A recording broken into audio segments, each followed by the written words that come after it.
তো আজ আমরা স্বামী স্ত্রী সরস্বতী পুজোয় ঘুরতে বেরিয়েছি। এটা বন্ধ থাকে রবিবার ওইদিকে, মানে ঘুরতে বেরিয়েছি মানে আমাকে বউ মেট্রোতে ছাড়তে যাবে।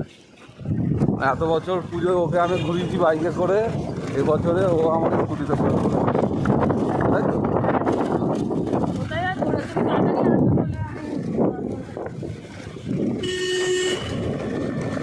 বাহ,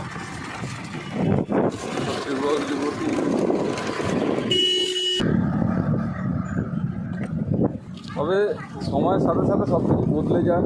এটা একটা সময় ছিল সরস্বতী পুজো মানে একদম বাঙালি ভ্যালেন্টাইন, মানে কলকাতার কোনো জায়গা বাকি ছিল না, কলকাতার সব জায়গায় হেঁটে হেঁটে যায়। জগৎ একদম কুয়াশায় আচ্ছন্ন, চারিদিকে কুয়াশা। তাহলে যাও, thank you for dropping me, tata.